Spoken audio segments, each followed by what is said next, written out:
Halo pendengar kisah, selamat datang kembali di channel kami yang membahas kisah kriminal yang benar-benar terjadi di seluruh dunia. Kami berharap semoga kalian semua dalam keadaan sehat walafiat dan dijauhkan dari mara bahaya.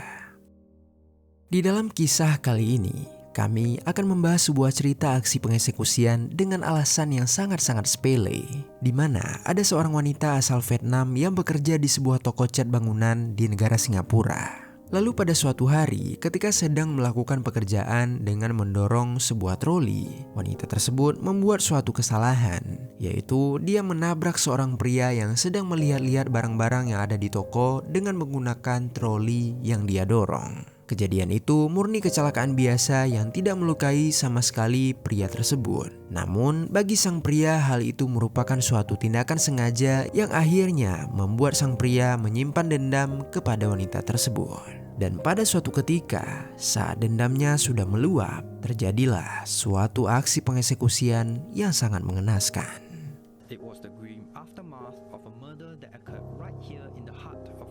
Bagaimana cerita lengkap tentang kasus ini? Jadi beginilah kisah di baliknya. Di kota Hugang, Singapura, hiduplah seorang wanita bernama Dau Thi Hong yang berusia 34 tahun. Hong merupakan seorang wanita berkewarganegaraan Vietnam yang merantau ke negara Singapura untuk mencari nafkah supaya bisa menghidupi keluarganya. Di negara Vietnam, Hong memiliki seorang suami. Dia dan suaminya sudah dikaruniai 3 orang anak yang masing-masing sudah berusia 10, 9, dan 7 tahun. Ketiga anaknya ini diurus dan dirawat oleh sang suami di kampung halamannya. Hong sangat menyayangi ketiga anaknya. Meski mereka tinggal berjauhan, Hong selalu menyempatkan diri untuk menghubungi ketiga anaknya. Setiap hari, Hong tak pernah lupa untuk melakukan panggilan video dengan anak-anaknya. Kegiatan dalam panggilan video itu merupakan waktu yang paling membahagiakan bagi Hong. Dia akan tersenyum lebar selama mereka mengobrol dan dia selalu mengatakan kalau dirinya sangat bangga dengan anak-anaknya. Tak hanya itu, Hong juga selalu menyempatkan diri mengirim hadiah untuk mereka. Biasanya Hong menitipkannya kepada teman yang akan pulang ke negara Vietnam. Dia akan membelikan mainan ataupun cemilan-cemilan kesukaan anak-anaknya. Bagi ketiga anaknya serta suaminya, Hong ini merupakan sosok ibu dan istri yang penyayang. Dia sangat bertanggung jawab kepada keluarganya. Dia tak pernah telat mengirimkan uang untuk biaya hidup anak-anaknya. Dia juga jarang mengeluh dan tak peduli sesulit apapun keadaan yang dia harus hadapi. Tak hanya memiliki suami dan anak, Hong juga memiliki orang tua dan seorang saudara perempuan yang juga hidup di negara Vietnam. Sebagaimana anak-anak Hong, kedua orang tua Hong juga masih mendapatkan kiriman dari Hong. Dari sudut pandang orang tuanya, Hong ini merupakan sosok anak yang sangat berbakti dan bekerja keras. Dia selalu memastikan kalau kebutuhan orang tuanya sudah terpenuhi. Dia juga sangat menyayangi dan perhatian kepada mereka, serta saudara perempuannya.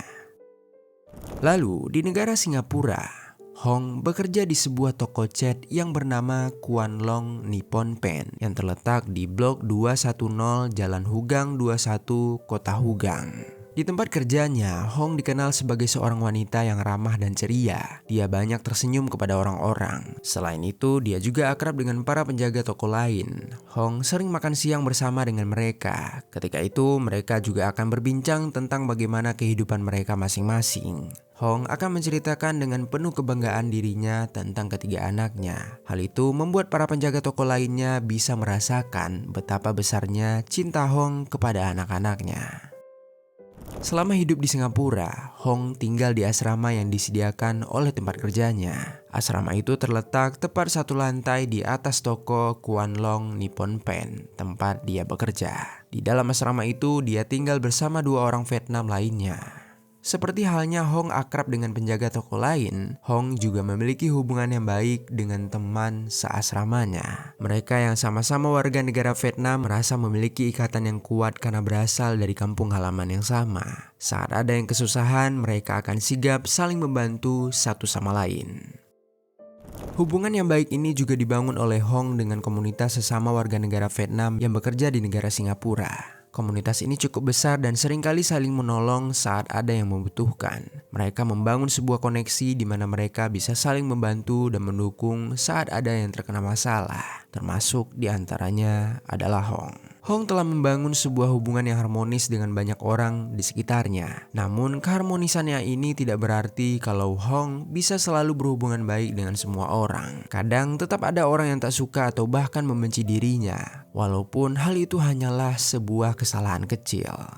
Salah satu orang yang masuk ke dalam kategori ini merupakan seorang pria yang bernama Du Zaixing, seorang warga negara Cina yang berusia 42 tahun. Sebelumnya, Zaixing ini pernah bekerja di toko Kuanlong Nippon Paint, tempat Hong bekerja. Namun pada suatu waktu dia memilih untuk resign dan tak bekerja lagi di toko tersebut. Meski begitu, Zaixing pernah beberapa kali tetap mampir ke toko Kuanlong Nippon Paint untuk sekedar melihat-lihat atau membeli. Lalu pada sekitar bulan Oktober, Zaixing mampir ke toko tersebut. Saat itu, Hong sedang bekerja di sana. Dia sedang memindahkan barang-barang dari gudang untuk diletakkan ke dalam toko dengan menggunakan sebuah troli. Ketika sedang mendorong troli, tiba-tiba saja Hong tidak sengaja menabrak Zaixing yang sedang berdiri di tengah lorong. Tanpa banyak basa-basi, Hong pun langsung meminta maaf kepada Zaixing. Dia berkata kalau dirinya benar-benar tidak sengaja dan apakah Zaixing baik-baik saja. Tetapi sayangnya, permintaan maaf Hong itu tidak diterima begitu saja oleh Zaixing. Dia seketika kesal dan langsung memarahi Hong. Dia juga mengatakan kalau Hong telah melukai dirinya dan menuntut ganti rugi kepada Hong dengan berupa uang sebesar hampir 100.000 dolar Singapura atau setara dengan 1,2 miliar rupiah. Hong seketika langsung merasa kaget ketika mendengar permintaan kompensasi yang sebanyak itu. Itu adalah jumlah yang tidak masuk akal, terlebih karena Zaixing tidak terluka sama sekali. Hong pun langsung menolak permintaan Zaixing dan mengatakan kalau dia tak akan bisa memberikan uang sebanyak itu kepada Zaixing. Penolakan Hong untuk membayar itulah kemudian tersimpan di dalam hati Zaixing sebagai sebuah dendam yang sangat besar. Hari itu tanpa banyak berkata lagi, Zaixing langsung pergi dari toko tersebut dalam keadaan emosional. Kemarahan itu terkubur di dalam dirinya dan hal itu menunggu waktu yang tepat untuk meledak. Lalu singkat cerita pada tanggal 10 Desember tahun 2024, Zaixing kembali datang ke toko Kuanlong Nippon Paint. Meski sudah beberapa bulan berlalu, kemarahannya terhadap Hong ternyata masih tersimpan dan ia ingin sekali lagi mencoba menuntut kompensasi kepada Hong.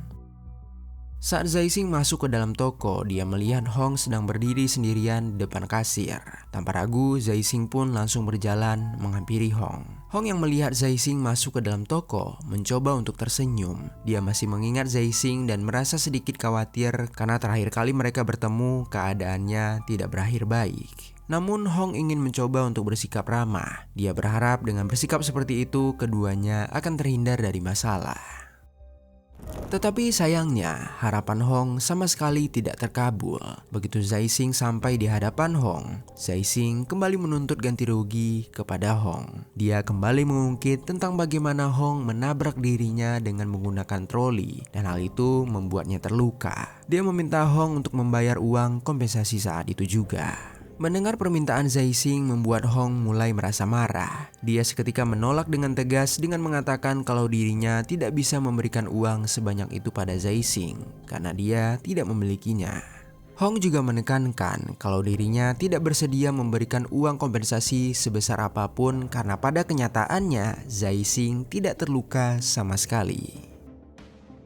Mendengar perkataan Hong seketika membuat kemarahan Zaixing menjadi semakin besar. Dia berteriak dan mengatakan betapa tidak bertanggung jawabnya Hong. Dia juga menekankan bahwa meski dia tidak terluka secara fisik, dirinya telah terluka secara mental. Teriakan Zaixing itu seketika membuat Hong merasa menjadi kesal kepada pria itu. Dia ikut berteriak dengan mengatakan betapa tidak masuk akalnya perkataan Zaixing dan menyuruh Zaixing segera untuk pergi dari toko tersebut.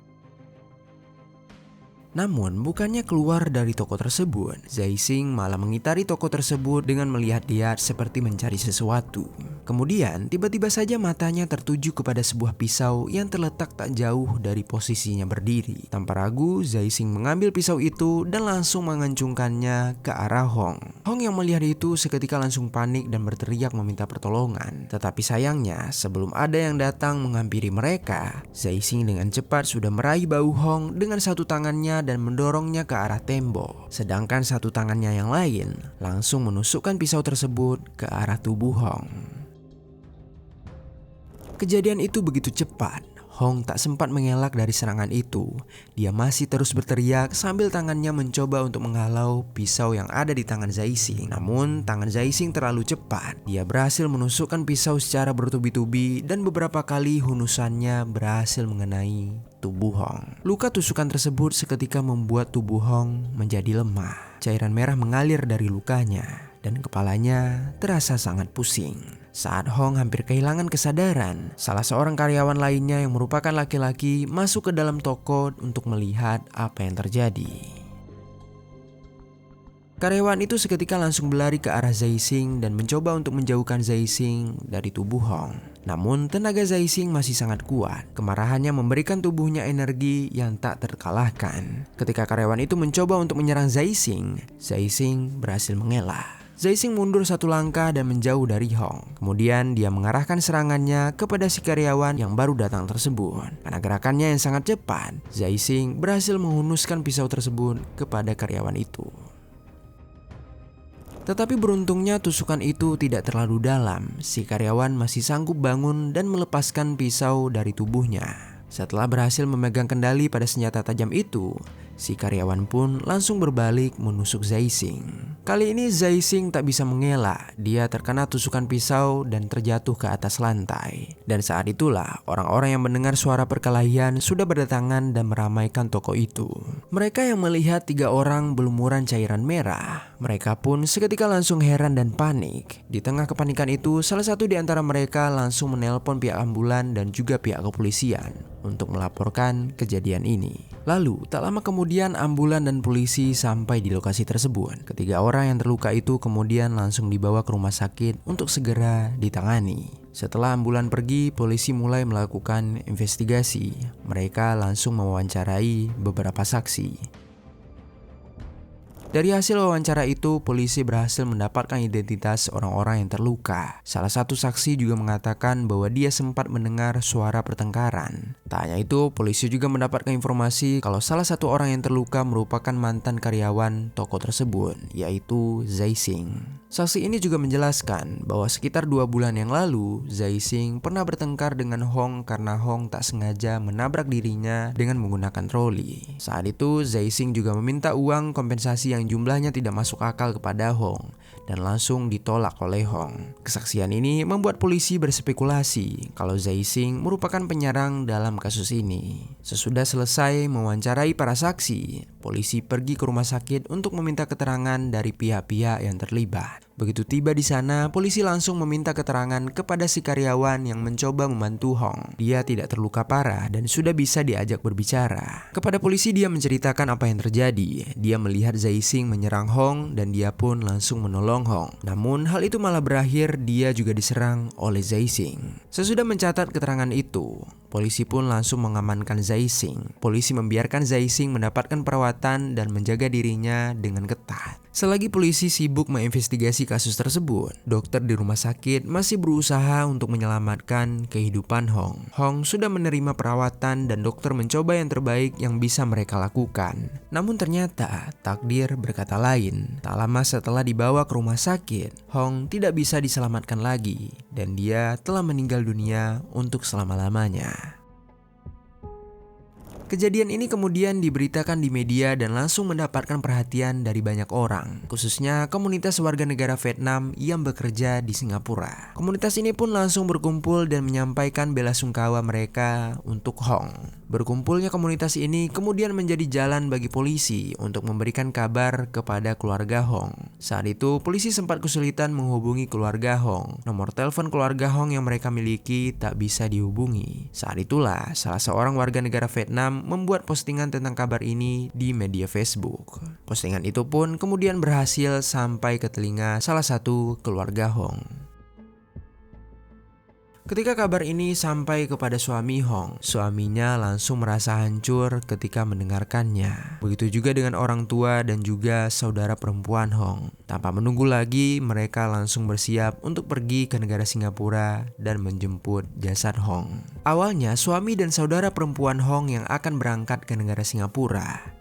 Namun sangat disayangkan, suami Hong tak bisa berangkat karena pembuatan visanya bermasalah dan tak bisa selesai saat itu juga. Maka dari itu, saudara perempuan Hong berangkat seorang diri ke negara Singapura tersebut.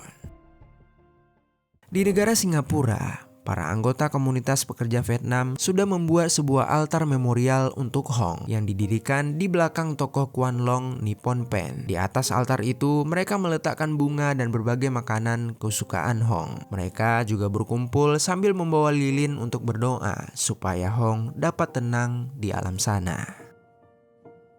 Lalu, pada tanggal 11 Desember tahun 2024, saudara perempuan Hong mendarat di Singapura. Dia pun langsung pergi ke rumah sakit untuk melihat jasad Hong. Begitu sampai, dia diarahkan ke kamar jenazah. Dia pun masuk ke kamar itu dan melihat tubuh Hong sudah terbujur kaku, tak bergerak. Saudara Hong seketika langsung menangis tak karuan. Dia memeluk tubuh Hong sambil terus-menerus memanggil nama Hong. Setelah sadar bahwa Hong tak akan bisa menjawab panggilan itu lagi, saudara Hong mengangkat kepalanya dan menatap wajah Hong dengan lekat. Dia membelai lembut pipi Hong dan memandang wajahnya sampai dia puas untuk yang terakhir kalinya. Sesudah selesai menangisi Hong, saudara Hong pergi ke toko Kwan Long Nippon Pen dan melihat altar yang dibuat untuk Hong. Dia pun langsung kembali menangis begitu melihat banyaknya makanan kesukaan Hong terpajang di atas meja. Dia merasa sangat marah akan apa yang terjadi. Saat itu dia hanya bisa mendoakan yang terbaik untuk Hong dan berharap bahwa pelaku akan diberikan hukuman yang seberat-beratnya. Singkat cerita, pada tanggal 19 Desember tahun 2024, Zai Xing ditahan di pusat medis komplek penjara Changi untuk mendapatkan pemeriksaan psikiatris secara lebih lanjut. Setelah melakukan pemeriksaan, dia akan kembali menjalani proses peradilan. Jika nantinya Zai Xing terbukti bersalah, maka dia akan terancam akan menerima hukuman penjara seumur hidup atau bahkan sampai ke hukuman eksekusi. Hong telah tiada. Kepergiannya meninggalkan luka yang mendalam di hati keluarga dan orang-orang yang menyayanginya. Kepergiannya ini membuat anak-anaknya harus melanjutkan hidup tanpa kasih sayang dari seorang ibu. Tak akan ada lagi video call yang biasa mereka lakukan sehari-hari, ataupun hadiah dan kiriman dari sang ibu. Kini, anak-anak Hong hanya bisa memandang foto sang ibu saat mereka merindukannya. Untuk keluarga yang ditimpa duka ini, mari sama-sama kita doakan semoga mereka diberikan kekuatan dan ketabahan untuk melewati semua rintangan tersebut. Serta semoga Hong dapat beristirahat dengan tenang di alam sana. Dan untuk kita semua para pendengar kisah, semoga dalam kisah kali ini ada pelajaran baik yang dapat kita ambil.